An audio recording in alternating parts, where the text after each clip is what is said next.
In America, working culture for me is like they spend a lot of time. I won't say maybe it's maybe negative for them, but they are not productive because the H1 visa is very hard to get. Most of people I met in US, they have like E2 visa, L1 visa. When you work hard in America, they give you the chance. So when you are a hard worker, for me, it's easier to make it in the US and have the American dream than in France. And because you can get more opportunity directly by your work. You don't need to be like do politics, to be like networking, to know this person. So it's more meritocracy. What you bring on the table, what type of skills, how much money you bring to your business, yes, and you get rewarded.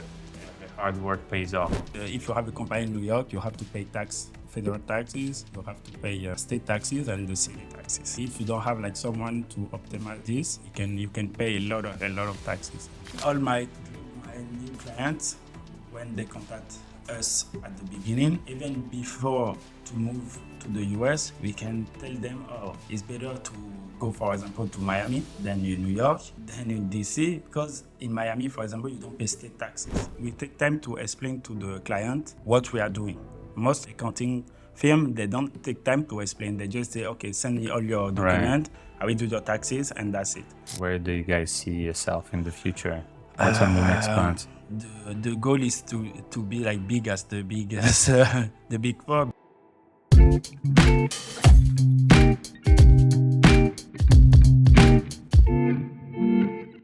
In this episode of Expat Chronicles, I'm having a conversation with Israël Haikou, the founder and CEO of Medeo Partners, a tax and accounting firm based out of Paris and Washington, D.C.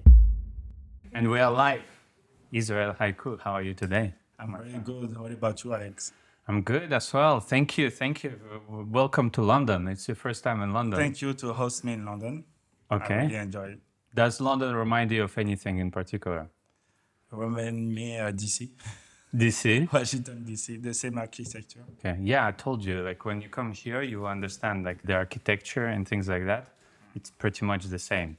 Tell us about your US adventure. My US adventure started in 2018. I was approached by a fiducial company.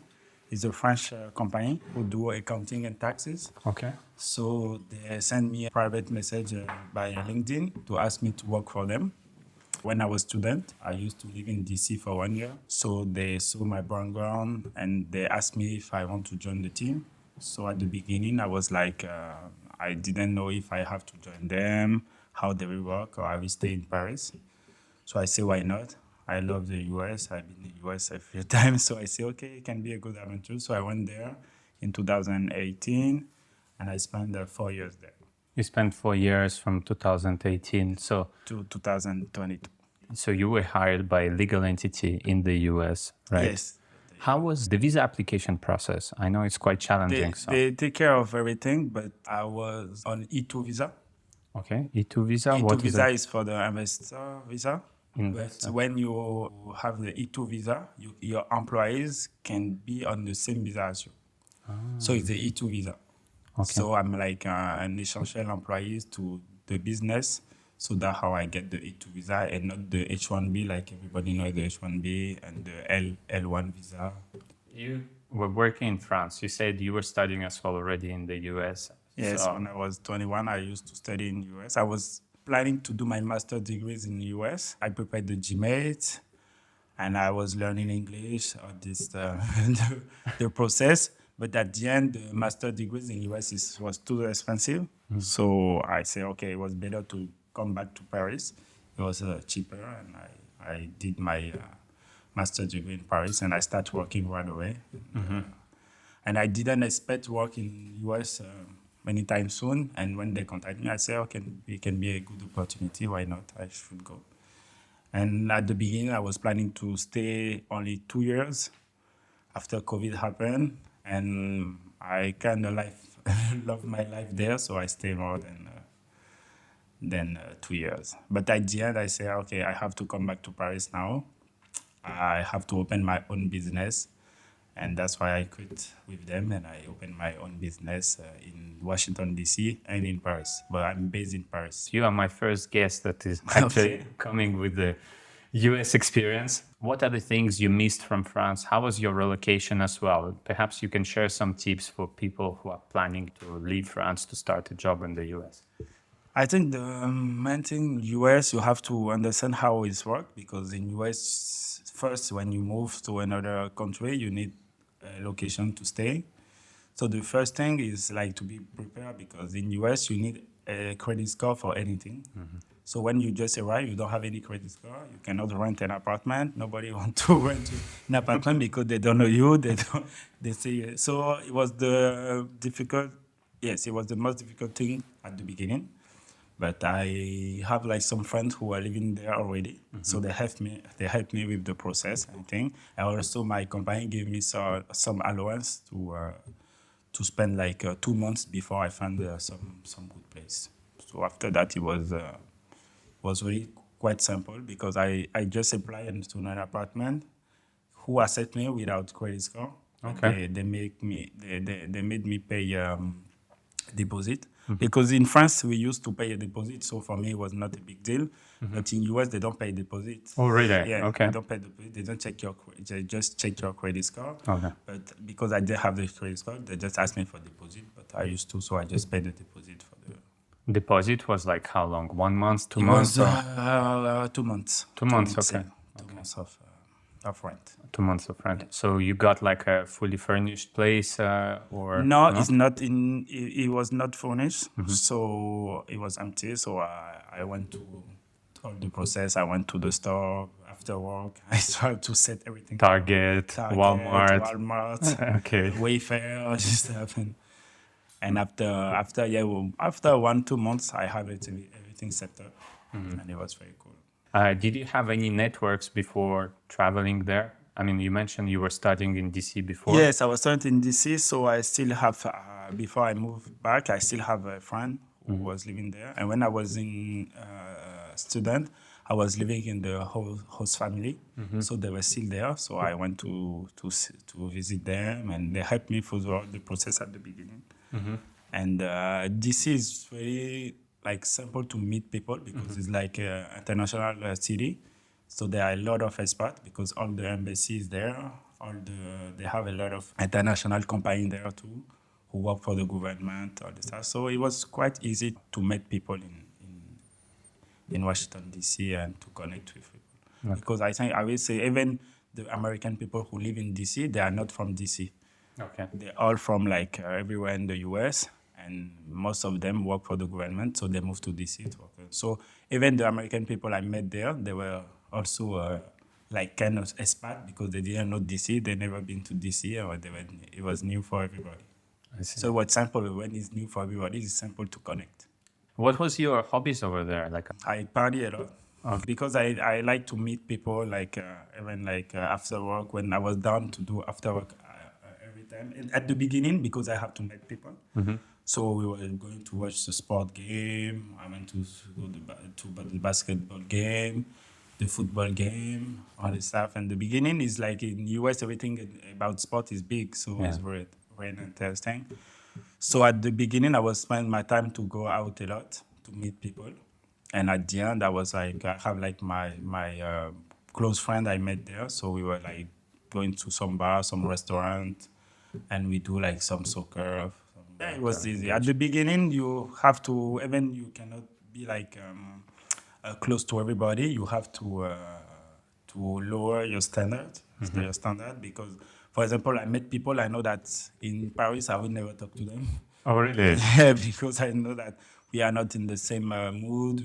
But I say, okay, I have to work on myself, to be like more social, to understand why, to meet another world I'm not used to. And it was quite simple. I learned a lot about that. So there is definitely a cultural gap, just from someone who's coming from France and then come to the US. And it might also be true in the work culture. How was it if you have to compare, your routine in France, you were going like to work, to office and so on, and then in the US? What are the major differences and drawbacks perhaps in the American working culture? In the American working culture for me is like they spend a lot of time I won't say maybe it's maybe negative for them, but they are not productive. Okay. They can spend a lot of time at work, but at the end, they did nothing to. That was my experience Okay. in my firm, because when I start, I start at like 8:39 to 5. But at the beginning, my work, for like in 2-3 hours, I'm done with my job. So I was looking, everybody was working hard. I would say, oh, maybe I did something wrong, or maybe I don't understand why they are still working like that. So me in France, I used to, when I'm done working, I'm not sent to the office just to make my manager happy. I just say, oh, I'm done, I'm leaving. So I used to do this in France. So I explained to my manager, okay, I will do the job, but if I'm done, I won't stay to the office just to stay in the office to act like I'm working. So at the beginning, that was like a big gap. So I was shy at the beginning to just leave the office when I'm done. And at the end, I understand that, okay, if I do like them, I will like spend all my time in the office and doing nothing, Okay. And at the beginning, when my job was done, I was doing like a personal work at the office. But at the end, I said to my manager, it's like, in France, I used to have like my portfolio. I did my job and the client is happy, everybody's happy. So I Yeah. don't have to be there to pretend like I'm working. We know obviously that Americans are working hard, but you're the first person that I hear like, okay, Yeah. it's actually all about efficiency, right? How Yes, you about organize efficiency. yourself. And I think that's coming like from a really French educational system. Yeah. It helps, right? Because it really helps you to be structured in your thoughts. So you stayed in total 4 years, right? 4 years. And ultimately you decided to come back, of course, to start the business. I was doing my PhD in France. Oh, you were doing a PhD. So I was traveling a lot. I was like every 2 months I was in Paris. So I didn't have the time to miss France for the 4 years. Right. Like every 2-3 months I was in Paris. So the first 2 years I was going like every 2 months before COVID happened. But even with COVID, with my visa, I was an essential employee, so I can go and come back to Paris. So I was like, I didn't miss a lot of things from France, because when I miss the food, of course, like everybody, when I came to France, I ate a lot. And in DC, we have a lot of French restaurants. I see. Yeah, okay. So you were going like regularly, so you was didn't going have like regularly. time really to... Yes, I just go to the plane, I just sleep and wake up in France. You wake up in France and then you return. Okay, so you were navigating like between both continents, literally. I know there are a lot of people, in fact, they have this American dream, myself including. What will be the path to take for someone who is seeking a work opportunity over there? You surely met some people who came with different situations and on different like work Yes, permits. What's the easiest way, Where should we start? The easiest way when you want to work there is like you maybe do some studies there, and after you try to find a job, is the easy way. But I met a lot of people from France and also from Argentina, everywhere in the world. When they came, they work for a national company. For me, I was working for a French company. So I met Argentine people that were working for Argentina company. So for me, the path to go there for people who have American dream and they are not students anymore, because when you are students, it's easy. You can just try to do your study there, and it's the best way to find some corporate who have like a lot of office in US, and try to work for them from your country, and after that try to ask them to relocate you there. Yeah. An easy way. For me, it's the easiest way to get the visa and to work there, because the H1 visa is very hard to get. Most of people I met in US, they have like E2 visa, L1 visa, and some have H1B visa. H1B visa is ready for people who get special skills and they really need them, and they do everything to bring them to the US. But most of people who have the American dream, they don't have maybe some skill then you cannot find in the US. So it's harder to find some company who sponsor your visa. To summarize, the best way is ultimately work for an international company within your home country, which has subsidiaries in the US, or an American company that has subsidiaries overseas. Yes, And be the best in your and job. be the best on the And job. be the best in your job, but to help, like, okay, to network eventually with the upper management and to get presented potentially an opportunity to transfer and begin the career in America, right? When you work hard in America, you made it. For me, it's true. When you work hard in America, they give you the chance. When your job is done, they give you the chance. Whatever you do, even they don't like you, and your job is done, they really keep. They release you the next day. they That's release- it. yeah, There's no, yeah. So when you are a hard worker, for me it's easier to make it in the US and have the American dream than in France, because most of my experience in Paris, in France, and because you can get more opportunity directly by your work. You don't need to be like do politics, to be like networking, to know this person.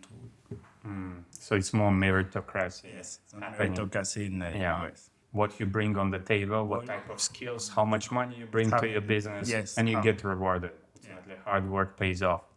But I know as well, US has vacation allowances, and I mean, vacation in terms of time off from work is very little in comparison to France. You Yes, must very know. little compared to France. But as I say, when you work very hard, you can still manage. You can still like discuss with them and say like, okay, I want maybe more day off, and it depends. They really, when you made yourself like already essential for them.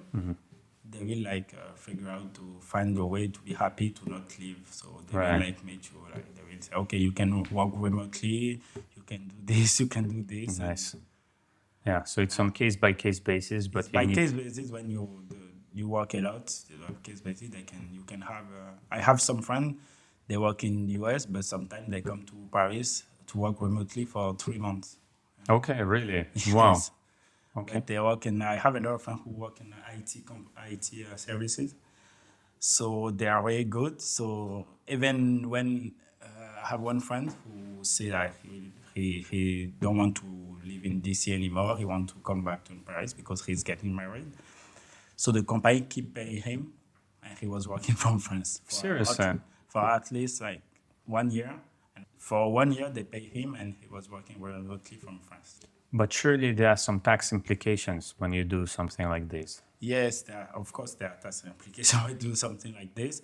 But when your economic interest is in US, you have to pay in US. Even he was living in France. I see. Okay, so you continue to pay US taxes. If you stay too long in France, are you supposed to pay taxes in France as well? Or? No, because they have like, that's why that's part of my job. Okay. We are coming to this topic now. I do taxes for individuals and business, Right. and most of my clients, they are expat or have a business in France, in Paris. So the thing is like when you have just a job and you don't have any business, but you are hired by the US company or some company based in the US, you have W-2, and you have to file a 1040 form and you have to, when you are US residents, fiscal residents, you have to file all your revenue worldwide. Even Right. yeah, so the thing like even he was living in France, but he's fiscally he was like in US, he have to pay tax on it. And the French and US have like some treaties. So he helped to know which part of your revenue can be like taxed in this country, or if the revenue is taxed on both countries, you can take a tax credit on one. How did you guys came up with this idea? What type of services overall you provide, and who are your type of clients? Yes, so I have like Medeo, as I say, Medeo Partners is in France, the French company, and in US it's Medeo Tax. So it's the service we provide is a little bit different. In France, we start with France because it's where we have like most clients. We help like all the company from like the creation of the company, when they sell the company, we do payroll, we do tax services, we do bookkeeping, everything about company. Within have French jurisdiction, even. In the French jurisdiction. Okay. And in US, we do the same thing, but we are more focused on tax optimization. So it's because the bookkeeping and the accounting service in the US is less complicated than in France, Okay, really. but the taxes is more complicated because you have like the federal taxes, you have the state taxes, and the local taxes. Yeah.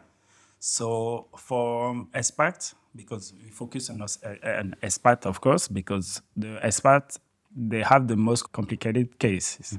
Because most of them, when we start with the individual, they have their job, they get paid there, they have W-2, but they also have some apartment in Paris, they have some SCE, they have some company, some shares, some dividends, for example. But they have to, and they pay tax on it in France, and they have to declare it, to file it in US, and pay tax on it too. But most of them don't know that with this treaty, they can have a tax credit and avoid the double imposition. For example, if you have a company in New York, you have to pay federal taxes, you have to pay state taxes and the city taxes. If you don't have like someone to optimize this, you can pay a lot of taxes on the business. And the implication, if you don't pay enough, what could it be, Israel as well? You get fined. You get fined and you will end up paying even more, right? You get more with penalties, all this. Yeah. It's a big nightmare overall for people who are coming like from Europe, especially Yes. where you have a very unified system. I wouldn't say like transparent to some extent, but still much more progressive. You understand your tax band and it's clear. Tax, you know what to do. You move from one city to another, you will still, your salary wouldn't change, if I may say, right? Like you will still be taxed in the same way. But coming to the US, it must be so overwhelming. You know, I cannot imagine if someone comes from France and has, as you explained, assets as well, they expose themselves to a great risk, right? Yes. And I believe that's where you guys, Medeo, you are able to help. You are able to help them from even before they move. We can start also when they're already there to help them all the possible. Most of them, they came and they do the taxes as they were in Europe. And at the end, they get like audit and they say, oh, we didn't know that we have to do this, do this.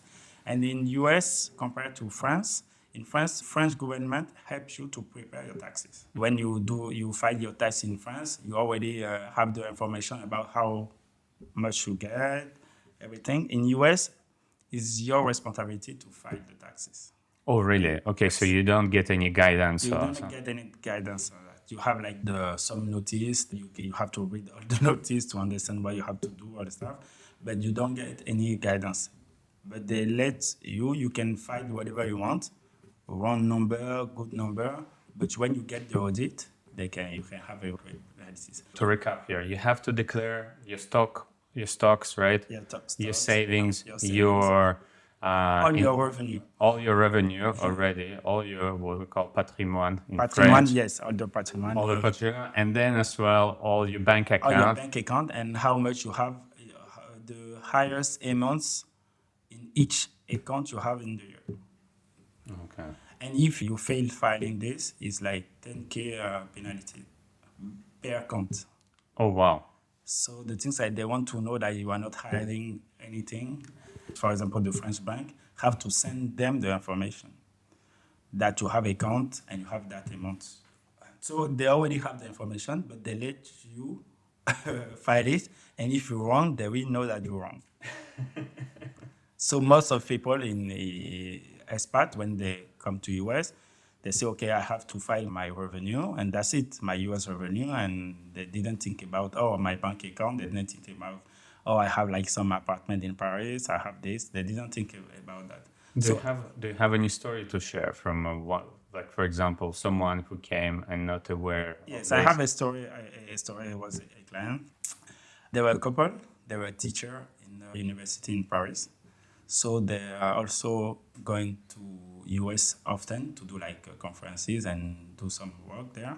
And at the end, they spend like a lot of time in US teaching people in the university. And they get a lot of revenue of that. So they were like filing taxes in France and filing taxes in the US. But in the US, they were only filing the revenue they are getting in the US. But They were doing that for at least 4 years. And after that, they get the green card. And when you get the green card, you are like a US citizen, kind of US citizen.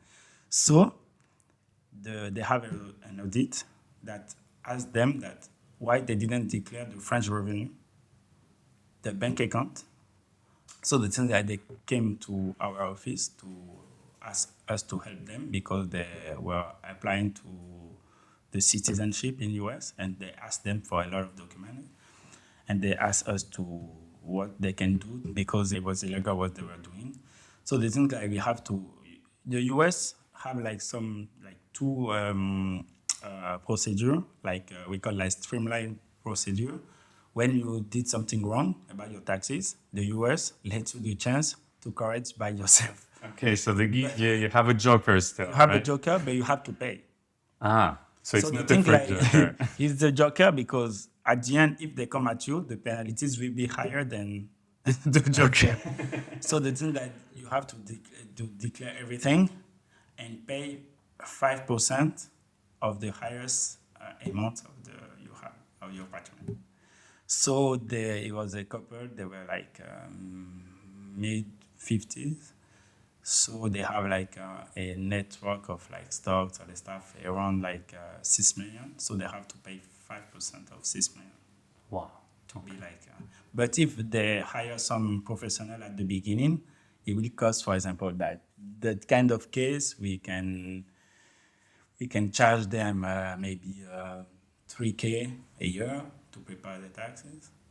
But they didn't do it, so it will cost them more. When we did that for them, we charged them almost 100K. So it can be like very dangerous when you don't know the rules Right. because it don't matter, you are just focusing on your job, how to make some good business, how to make like money.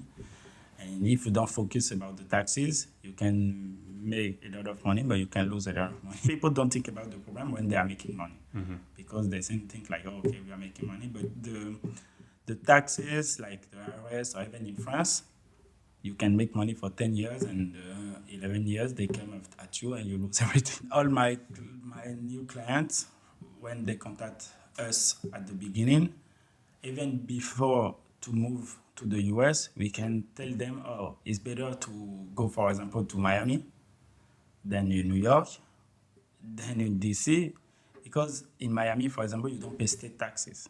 I see. Okay. So we only pay the federal taxes. So your salary will be better to go there. So maybe it will be more expensive to live in Miami, but at the end, you will get more economic to go there than go to New York. New York is LA is the most expensive state, and California is the most expensive state. Okay. So you also guide your clients, you help them to optimize this relocation process, right? Yes, So to you work. walk with them throughout. You present them with different options. We do like a simulation. Like if you go to in this city, it will cost you that amount of taxes. They will say, okay, I want to live in New York. But at the end, when we finish the simulation, they say, okay, it's better than I go to Miami or I go to a small city than in New York. So actually, people reimagine their relocation plans Yes. after working with advisors from your team. Even for my own case, when I was moving to US, I did the simulation. They asked me, I can work in New York, I will work in DC. And I knew that if I go to New York, I will pay more taxes. Living costs will be like higher. Everybody wants to live in New York, but everybody cannot afford to live in New York.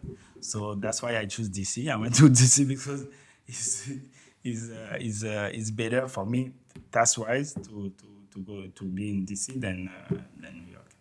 So I try to say to the client, what is your plan to go there? What the plan? If you want to stay 1 year, 2 years, 3 years, it depends. If you just want to go 1 year, I say okay, you can do whatever you want, and with taxes it will be okay. But if you plan to stay there, to live all your life there, or to only stay like 5 years, we have like a different simulation who can help you, our client to determine if they have kids, if they don't have kids. It depends even the taxes. It depends if you have kids, you have family, you are married, you are not A married. lot of factors, A right? lot of factors. So it's really case by case. Expatriation is something you need to prepare. I mean, there are countries that you can go pretty much just take your backpack and go. But if you want to move to the US, you need to plan, right? Even though your lifestyle might not drastically change in comparison to Europe, right? There are other things that are going to change, and those changes are mostly to do with money, right? Yeah, So if you want to make more money and optimize your income while you are there, it's very important to consider the city, your personal situation, and also how many years you plan to stay, right? How many years you plan to relocate for. And also most of the expats, when they are working for a big corporate, the corporate like pay for the tax advisor, but Okay. for 1 or 2 years. So in that case, they already have like some accompaniment at the beginning, but most of them, they didn't think about the cost. But after 1, 2 years, the corporate say, okay, now you can do it by yourself. And then it become complicated because they didn't have like, when it was like doing by someone, you didn't try to understand what they are doing. Yeah. And when you have to do it by your own, you get lost. Big corporate, they usually pay for the expat like 1 or 2 years tax professional to help them to do it. We have a website in US is medeotax.com and in France is medeopartners.com. It's two different like company. It's not it's linked because it's the same owner, but it's two different company. And as I say, in the US, it's more about tax optimization, and in France, it's very like everything about companies. That's why our name is like Medeo. Medeo is like it means like take care of in Greek. So we take care of our partners, our clients, and in US we take care of the taxes. So if people want to reach us, we have the website. Okay, so you really guys help, like the end-to-end the process for expatriates, but also work with businesses in France and help, like to do the tax filings in France. But what makes you different from any other, accounting company? So we work in this field for 10 years, but even we are young. So this is where we have the new approach of the job. Like we want to be very close to our client. We have like a modern way to explain them because like it's not easy for everybody to deal a bit about taxes, about accounting. So everybody have the old image of accounting people and taxes. So we try to bring them like a new vision of the field, and also we try to simplify the way to do taxes and explain them. We take time to explain to the client what we are doing. Most accounting firms, they don't take time to explain. They just say, okay, send me all your documents, I will do your taxes, and that's it. Yeah, and then the person is still on their own. And they they just own outsource the process, Yes. but they have no clue. They have no clue how to. So we try to explain to the client, okay, you did that. We have to help you with that. We will do that because your case is different than your friend case. Because people usually say, oh, my friend do the same thing and he pay less. Why I'm paying more than my friend? But they don't have the same situation. They don't have it. And also, like in the US, in DC, with my experiences, I have a good networking. So I was working for people who work in the World Bank, the embassy, the French embassy, even the other African country embassy. So the thing like with all the network, I met a lot of cases. So sometimes I have like some clients who came to US. I help them about the visa they should get, which city, for the taxes, everything. And also I have a network, a friend estate agent. So they help them to find the location, to find a place. In Medeo, we really like treat our clients like it was us.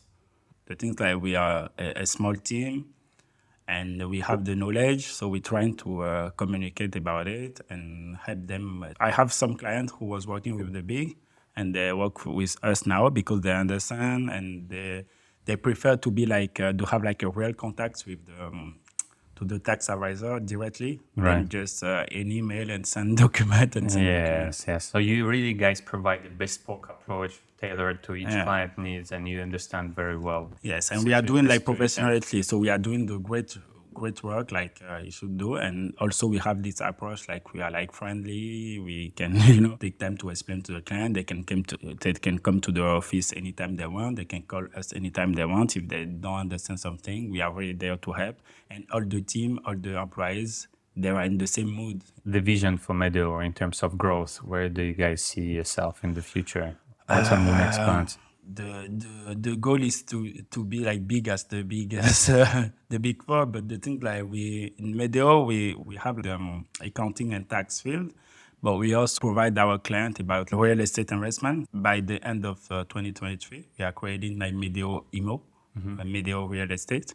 So we also have the process to help the client to find him the apartment or the house he want to buy, and also the taxes, how he can do to pay less taxes. And we want to help the client with all the process. So we are developing this with my team actually now. Because the main thing is like the taxes. So people who want to invest, they want to know how much tax I will pay. Yeah. Should I invest? How much will be the rate? So France and US, but we start in France, but we do in the US too. So we have like a network, we have like a connection with people who are interested already. So the idea just come because people are asking, because we know in our field, we know our client like is us, because we have to know everything about the client to help them. So a lot of clients have the same situation. They make money and they want to invest. They didn't know because they were like focused on their business. Most of them who have some skill, they have some investment in apartments, some stocks, but that's it. Most of people just think about stocks. So that's also, I think, a very great advantage, because a lot of companies out there that don't provide like very personal approach. Ultimately, they just, as you said, focus on one field direction and not even explaining to the client what was done behind the scenes, right? So this bespoke approach is definitely something that I think especially the young generation demand now, because everyone wants to understand a bit better how they can optimize. That's true. The law and the tax law change every time. Yeah. The regulation, the tax treaty, we have to be like aware to give the client the update information. So we really have a team who work on it like every day to say what is the new change in this country, in the US, in France, what we should do. And we have also some newsletter to send to the client who we know that they need it. So we always say, okay, this change by the end of 2024, for example, France will ask for that. US will after that. For example, I have a lot of clients who just go there because you can have a business in US without visa. Oh, really? Yeah, you can open a business in US without living in US. Me, I want to open a legal entity in the US with perhaps a potential to relocate full-time into the country. How do I approach you? How do I need to prepare our relationship if I reach out to you, for example? What would I need to do first? If you reach out to me, you will explain like the plan. You want to open a legal business there. And if the business is going good, you want to move in US and live in US. So we will open, it depends of the business. It can be an LLC, it can be a corp, and it cannot be a S corp because in S corp you have to be a citizen, but it can be an LLC. So you can open the business without being in the US. For example, you can go to US by ESTA. You don't need the visa. You can stay for 3 months and go back and forth between the US and Europe. And if your business isn't good, then you can apply for a investiture visa. And then you can have a visa to be a permanent resident there. Because people think like, okay, I have to sell everything, move there and open a business and start a new life. But you can prepare that. You can open the business already, try to get some client. It depends on the business, of course. Have to get some client, do good in business. If it's some business, you have to be there. If a restaurant or something, you have to be there. You cannot do it like remotely. And at the end, when you do that, you can see that, you are in the good way or bad ways. You can just close the business. People do that often. And we help like some clients. she was living in France, and she planned to move to Miami to open like a hairdress salon. And the thing at the beginning, she was afraid, and she have some partner there who is a U.S. citizen. So they opened the business. She have her share, and she was living in France. She was doing all the paperwork, like the admin, and her partner who was there was doing the job. And when the business started to go doing good, she applied for the E2 visa, and she get the E2 visa, and she moved to Miami to do to live there and do fully. So people think like American dream. Yes, American dream. And I also have one friend in DC with me when I was 21. I was living in DC. So he came to the US with the American dream. So he started working at some restaurant, and he makes some money. And after that, he started working at the bank, and he make some money with the bank. And at that time, it was crisis. I think it was in 2000. I don't remember. It was 2010 or something like that. And he started investing. So he invested in real estate. And after he opened a business, and he do like import-export with furniture in Africa. And now he quit his job and he full do his business. But at the beginning, he opened the business. I helped him to open the business. And he was doing the business and his job. And at the end, the business become too big, and he have to quit the job. And now he live from that, and his business very good. And so it can depend. When you want to do like an American dream, you have to be focused on your goal and say like, okay, I want to be there in 5 years. I want to be in this level at 5 years, and you work hard for it. Israel, thank you very much for those insights. I really enjoyed our conversation right here. I hope again, it was your first time in London. Yes, I hope you're going to come back very soon as well. Yes, maybe I will have a Medeo in London soon. Who knows? Yeah, because definitely there are also, as you say, like there are different treaties between UK, US, France as well, right? Because of the Brexit, I can have like some clients here too, because I think it's going complicated with the Brexit for taxes. Yeah, definitely. All right. Well, thank you very much. It was a pleasure to host you again. Thank you very much.